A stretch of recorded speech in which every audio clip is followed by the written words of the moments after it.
கிருஷி ஜாகரன் தமிழ் நேயர்களுக்கு வணக்கம். இன்றைய விவசாய செய்திகள் பவர்ட் பை ஸ்டில் இந்தியா. உணவு பாதுகாப்பை உறுதி செய்ய விரிவுபடுத்தப்படும் மரபணு வங்கி கால்நடை நோய் கட்டுப்பாட்டு திட்ட திருத்தத்திற்கு ஒப்புதல். தமிழக விவசாயிகளுக்கு கிடைத்த சலுகைகள் குறித்து தகவல் கேட்பு.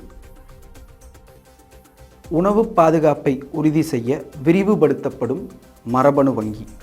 மத்திய பட்ஜெட்டுக்கு பிந்தைய கலந்துரையாடல் நிகழ்ச்சியில் காணொளி மூலம் பங்கேற்ற பிரதமர் நரேந்திர மோடி, நாட்டின் மரபணு வளங்களை பாதுகாக்க மரபணு வங்கி விரிவுபடுத்தப்படும் என்று அறிவித்தார். எதிர்கால சந்ததியினருக்கு மரபியல் வளங்கள் மற்றும் உணவு பாதுகாப்பை உறுதி செய்வதே இத்திட்டத்தின் நோக்கமாகும். மரபணு வங்கி என்பது பல்வேறு தாவர இனங்களிலிருந்து சேகரிக்கப்படும் விதைகள், மகரந்தம் போன்ற மரபு பொருட்களை சேமித்து வைக்கும் களஞ்சியமாகும். இது எதிர்கால சந்ததியினருக்கு முக்கிய தாவர வகைகளை பாதுகாத்து வைக்க உதவுகிறது. இந்திய வேளாண் ஆராய்ச்சி நிறுவனம் மற்றும் தேசிய தாவர மரபணு வளங்கள் பணியகம் சார்பில் இந்தியாவின் முதல் மரபணு வங்கி 1996ஆம் ஆண்டில் புதுதில்லியில் அமைக்கப்பட்டது. இந்த வங்கி முக்கிய பயிர்களின் மூலக்கூறுகளை சேகரிக்க நாடு முழுவதும் 12 மண்டலங்களில் துணை நிலையங்களை கொண்டுள்ளது. இவை ஆராய்ச்சி, பாதுகாப்பு மற்றும் பயிர் இனப்பெருக்கத்திற்கு பயன்படுத்தப்படுகின்றன. இந்தியாவின் வேளாண் பல்லுயிர் பெருக்கத்தை பாதுகாக்க 2025-26ஆம் ஆண்டு பட்ஜெட்டில் 2வது தேசிய மரபணு வங்கி நிறுவப்படுவதாக நிதி அமைச்சகம் அறிவித்திருந்தது. 2வது தேசிய மரபணு வங்கி நிறுவப்படுவதன் மூலம் உலகளாவிய பல்லுயிர் பாதுகாப்பில் இந்தியா முன்னோடியாக திகழ்வது உறுதி செய்யப்படும். இந்த புதிய வசதி இந்தியாவின் விலைமதிப்பற்ற தாவர மரபணு வளங்களை பாதுகாப்பதோடு மட்டுமல்லாமல் சர்வதேச பல்லுயிர் முயற்சிகளுக்கும் ஆதரவளிக்கும். குறிப்பாக சார்க் மற்றும் பிரிக்ஸ் கூட்டமைப்பில் உள்ள நாடுகளுக்கு உதவிகளை வழங்கும் என்று எதிர்பார்க்கப்படுகிறது.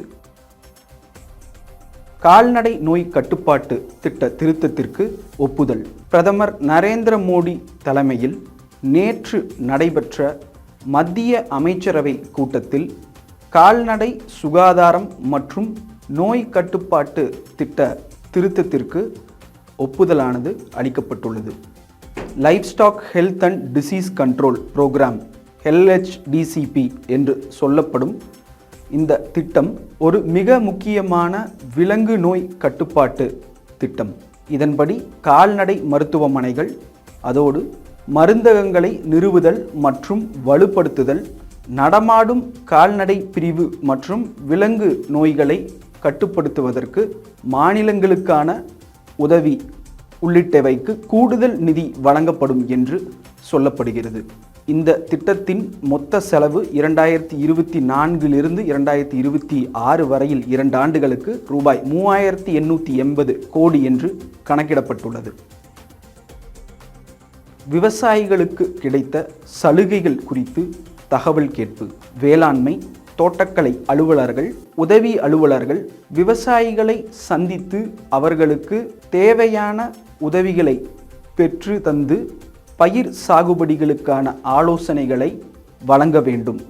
ஆனால் பெரும்பாலான அலுவலர்கள் விவசாயிகளை சந்திக்க செல்வது கிடையாது என்று சொல்லப்படுகிறது. சமீபத்தில் வேளாண் துறை செயலாளராக பொறுப்பேற்ற தட்சிணாமூர்த்தி கவனத்திற்கு இந்த தகவல்கள் சென்றது. இதையடுத்து வாரந்தோறும் 2 நாட்கள் விவசாயிகளை அலுவலர்கள் நேரில் சந்திக்க வேண்டும்.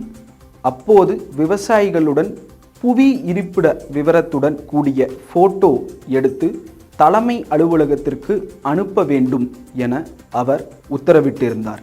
அதன்படி அலுவலர்கள் விவசாயிகளை சந்தித்து வருகின்றனர். அதே நேரத்தில் இந்த சந்திப்பின் வாயிலாக விவசாயிகளுக்கு கிடைத்த பலன்களை உறுதி செய்ய முடியவில்லை என்று சொல்லப்படுகிறது. எனவே விவசாயிகள் பெற்ற பலன்கள் குறித்த விவரங்களை ரிப்போர்ட் கார்டாக தயாரித்து அனுப்ப வேண்டும் என்று தட்சிணாமூர்த்தி உத்தரவிட்டுள்ளார்.